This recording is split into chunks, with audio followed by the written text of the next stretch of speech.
अष्टावक्र के जीवन से जुड़ी पहली घटना है कि जब अष्टावक्र गर्भ में थे, पिता रोज वेद का पाठ करते और अष्टावक्र गर्भ में ही सुनते। एक दिन अचानक गर्भ से आवाज आई कि रुको भी, यह सब बकवास है, इसमें कुछ भी ज्ञान नहीं, बस शब्दों का संग्रह है। शास्त्र में ज्ञान कहाँ, ज्ञान तो स्वयं में है। शब्द में सत्य कहाँ, सत्य तो स्वयं में है। पिता स्वभावतः नाराज हुए। एक तो पिता, ऊपर से पंडित, और गर्भ में छिपा हुआ बेटा इस तरह की बात कहे। अभी पैदा भी नहीं हुआ, क्रोध में आ गए, आग बबूला हो गए। पिता का अहंकार चोट खा गया। बड़े पंडित थे, बड़े ही विवादी शास्त्रार्थी थे। क्रोध में अभिशाप दे दिया कि जब पैदा होगा तो 8 अंगों से टेढ़ा होगा। इसीलिए उनका नाम अष्टावक्र पड़ा।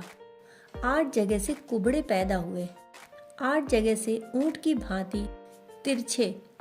पिता ने क्रोध में शरीर को विक्षत कर दिया। यह अष्टावक्र के जीवन की पहली घटना थी।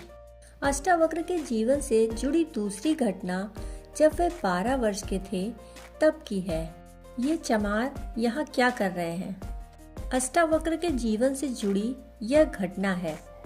अष्टावक्र जब 12 वर्ष के थे तो राजा जनक ने एक बड़ा विशाल शास्त्रार्थ रचा। राजा जनक सम्राट थे और उन्होंने सारे देश के पंडितों को निमंत्रण दिया और उन्होंने 1000 गायें राजमहल के द्वार पर खड़ी कर दी और उन गायों के सींगों पर सोना मढ़ दिया और हीरे जवाहरात लटका दिए और कहा, जो भी विजेता होगा वह इन गायों को हाँक कर ले जा सकता है। बड़ा विवाद हुआ। अष्टावक्र के पिता भी उस विवाद में गए। खबर आई सांझ होते होते कि पिता हार रहे हैं। सबसे तो जीत चुके थे, परंतु वंद्य नाम के एक पंडित से हार रहे थे। यह खबर सुन अष्टावक्र भी राजमहल पहुंच गए। सभा सजी थी। विवाद अपनी आखिरी चरम अवस्था पर था। निर्णायक घड़ी करीब आती थी। पिता के हारने की स्थिति बिल्कुल पूरी तरह तय हो चुकी थी। अब हारे कि तब हारे की अवस्था थी। अष्टावक्र दरबार में भीतर चले गए।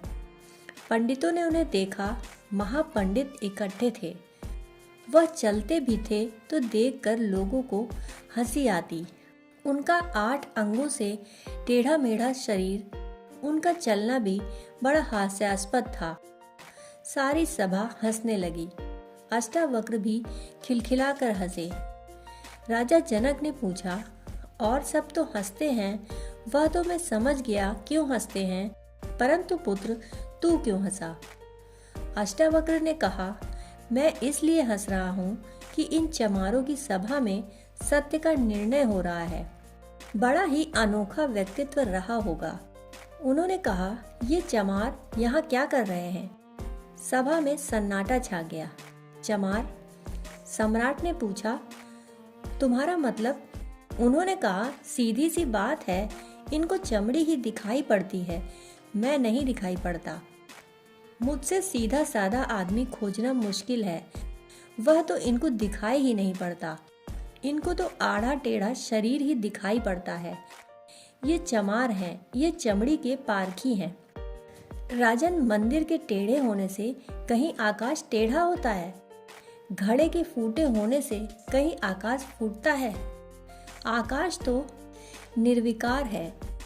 मेरा शरीर टेढ़ा मेढ़ा है, परंतु मैं तो नहीं। यह जो भीतर बसा है, इसकी तरफ तो देखो। इससे तुम सीधा साधा और कुछ खोज न सकोगे। यही बड़ी चौंकाने वाली घोषणा थी। सभा में सन्नाटा छा गया। जनक प्रभावित हुए। उन्हें झटका लगा। निश्चित ही कहाँ चमारों की भीड़ इकट्ठी करके बैठे हैं। खुद पर भी पश्चाताप हुआ। अपराध जैसा लगा कि मैं भी हंसा। उस दिन तो कुछ न कहते बना, परंतु दूसरे दिन सुबह जब सम्राट घूमने निकले तो राह पर अष्टावक्र दिखाई पड़े। घोड़े से उतरकर पैरों में गिर पड़े। एक दिन पहले सभा में सबके सामने तो हिम्मत न जुटा पाए। एक दिन पहले तो कहा था, बेटे तू क्यों हंसता है? 12 साल का लड़का था, उम्र तौली थी, आज उम्र नहीं तौली। आज घोड़े से उतर गए, पैर पर गिर पड़े, साष्टांग दंडवत किया और कहा, आप राजमहल पधारें, मेरी जिज्ञासाओं का समाधान करें। हे प्रभु, आप मेरे घर आएं। अब बात मेरी समझ में आ गई। रात भर मैं सो न सका।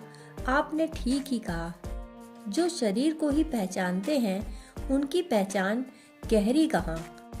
आत्मा के संबंध में विवाद कर रहे हैं और अभी भी शरीर में रस और विरस पैदा होता है, घृणा आकर्षण पैदा होता है। मरते को देख रहे हैं, अमृत की चर्चा करते हैं। धन्य भाग मेरे कि आप आए और मुझे चौंकाया, मेरी नींद तोड़ दी। अब आप राजमहल पधारो। राजमहल में जनक ने बड़ी सजावट कर रखी थी। स्वर्ण सिंहासन पर इस 12 साल के अष्टावक्र को बिठाया और उनसे जिज्ञासा की।